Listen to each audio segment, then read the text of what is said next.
विष्णु पुराण पंचम अंश छठा अध्याय। सकट भंजन। यमलार्जुन उद्धार। ब्रजवासियों का गोकुल से वृंदावन में जाना और वर्षा का वर्णन। श्री पराशर जी बोले, एक दिन छकड़े के नीचे सोए हुए मधुसूदन ने दूध के लिए रोते रोते ऊपर को लात मारी। उनकी लात लगते ही वह छकड़ा लौट गया। उसमें रखे हुए कुंभ और भांड आदि फूट गए और वह उल्टा जा पड़ा। हे द्विज, उस समय हाहाकार मच गया। समस्त गोप गोपीगण वहां आ पहुंचे और उस बालक को उत्तान सोए हुए देखा। तब गोपगण पूछने लगे कि इस छकड़े को किसने उलट दिया, किसने उलट दिया। तो वहां पर खेलते हुए बालक ने कहा, इस कृष्ण ने ही गिराया है। हमने अपनी आंखों से देखा है कि रोते रोते इसकी लात लगने से ही यह छकड़ा गिरकर उलट गया है। यह और किसी का काम नहीं है। यह सुनकर गोपगण के चित्त में अत्यंत विस्मय हुआ तथा नंद गोप ने अत्यंत चकित होकर बालक को उठा लिया। फिर यशोदा ने भी छकड़े में रखे हुए फूटे भांडों को के टुकड़े की और उस छकड़े की दही, पुष्प, अक्षत और फल आदि से पूजा की। इस समय वसुदेव जी के कहने से गर्गाचार्य ने गोपों से छिपे छिपे गोकुल में आकर उन दोनों बालक के संस्कार किए। उन दोनों के नामकरण संस्कार करते हुए महामती गर्ग जी ने बड़े का नाम राम और छोटे का कृष्ण बतलाया। हे विप्र, वे दोनों बालक थोड़े ही दिनों में गऊओं के गोष्ठ में रेंगते रेंगते हाथ और घुटनों के बल चलने वाले हो गए। गोबर और राख भरे शरीर से इधर उधर घूमते हुए उन बालकों को यशोदा और रोहिणी रोक नहीं सकती थीं। कभी वे गऊओं के घोष में खेलते और कभी बछड़ों के मध्य में चले जाते तथा कभी उसी दिन जन्मे हुए बछड़े की पूंछ पकड़कर सींचने लगते। एक दिन जब यशोदा सदा एक ही स्थान पर साथ साथ खेलने वाले उन दोनों अत्यंत चंचल बालकों को ना रोक सकी तो उसने अनायास ही सब कर्म करने वाले कृष्ण को रस्सी से कटी भाग में कसकर ऊखल में बांध दिया और रोष पूर्वक इस प्रकार कहने लगी, अरे चंचल, अब तुझ में सामर्थ हो तो चला जा। ऐसा कहकर कुटुंबिनी यशोदा अपने घर के धंधे में लग गई। उसके गृह कार्य में व्यग्र हो जाने पर कमल नयन कृष्ण ऊखल को खींचते खींचते यमलार्जुन के बीच में गए और उन दोनों वृक्षों के बीच में तिरछी पड़ी हुई ऊखल को खींचते हुए उन्होंने ऊंची शाखाओं वाले यमलार्जुन वृक्ष को उखाड़ डाला। तब उसके उखड़ने का कटकट शब्द सुनकर वहां ब्रजवासी लोग दौड़ाए और उन दोनों महावृक्षों को तथा उनके बीच में कमर में रस्सी से कसकर बंधे हुए बालक को नन्हे नन्हे अल्प दांतों की श्वेत किरणों से शुभ्र हास करते देखा। तभी से रस्सी से बंधने के कारण उनका नाम दामोदर पड़ गया। तब नंदगोप आदि समस्त वृद्ध गोपों ने महान उत्पातों के कारण अत्यंत भयभीत होकर आपस में यह सलाह की कि अब इस स्थान पर रहने का हमारा कोई प्रयोजन नहीं है।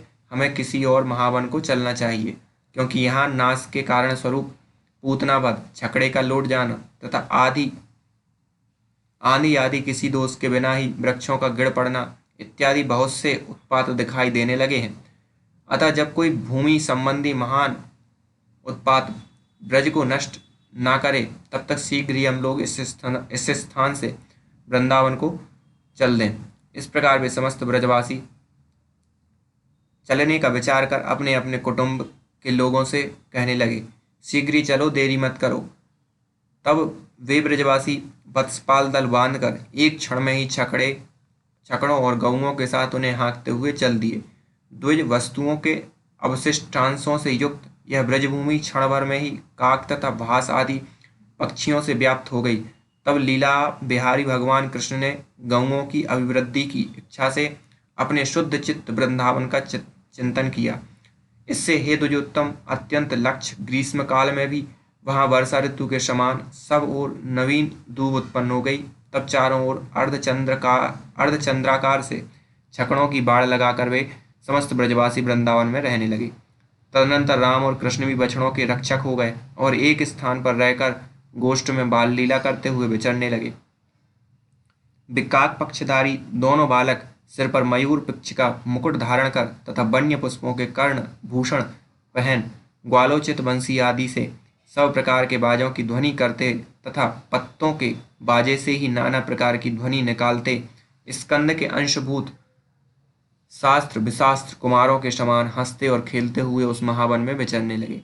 कभी कभी एक दूसरे को अपने पीठ पर ले जाते तथा कभी अन्य ग्वालों के साथ खेलते हुए भी बछड़ों को चराते तथा घूमते रहते।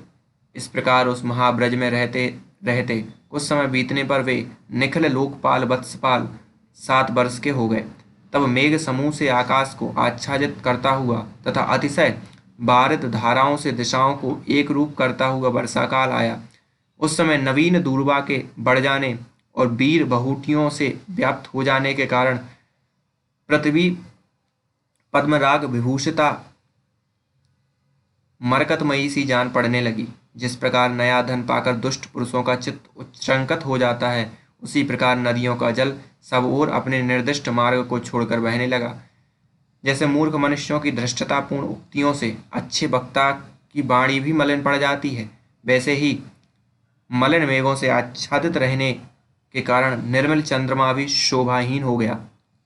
जिस प्रकार विवेकहीन राजा के संग में गुणहीन मनुष्य भी प्रतिष्ठा प्राप्त कर लेता है, उसी प्रकार आकाश मंडल में गुणहीन इंद्रधनुष स्थित हो गया। दुराचारी पुरुष में कुलीन पुरुष की निष्कपट शुभ चेष्टा के समान मेघमंडल में बगलों की निर्मल पंक्ति सुशोभित होने लगी। श्रेष्ठ पुरुषों के साथ दुर्जन की मित्रता के समान अत्यंत चंचला विद्युत आकाश में स्थिर न रह सकी। महामूर्ख मनुष्यों की अन्यार्थिका उक्तियों के समान मार्ग का तृण और दूब समूह से आच्छादित होकर स्पष्ट अस्पष्ट हो गए। उस समय उन्मत्त मयूर और चातक गण से सुशोभित महावन में कृष्ण और राम प्रसन्नता पूर्वक गोप कुमारों के साथ विचरने लगे। वे दोनों कभी गौओं के साथ मनोहर गान और तान छेड़ते तथा कभी अत्यंत शीतल वृक्ष तल का आश्रय लेते हुए विचरते रहते थे। वे कभी तो कदम्ब पुष्पों के हार से विचित्र वेश बना लेते थे, कभी मयूर पक्ष की माला से सुशोभित होते हुए और कभी नाना प्रकार के पर्वतीय धातुओं से अपने शरीर को लिप्त कर लेते। कभी कुछ झपकी लेने की इच्छा से पत्तों की सैया पर लेट जाते और कभी मेघ के गर्जने पर हा हा करके कोलाहल मचाने लगते। कभी दूसरे गोपों के गाने पर आप दोनों उसकी प्रशंसा करते और कभी ग्वालों की सी बांसुरी बजाते हुए मयूर की बोली का अनुकरण करने लगते। इस प्रकार वे दोनों अत्यंत प्रीति के साथ नाना प्रकार के भावों से परस्पर खेलते हुए प्रसन्न चित्त उस वन में विचरने लगे।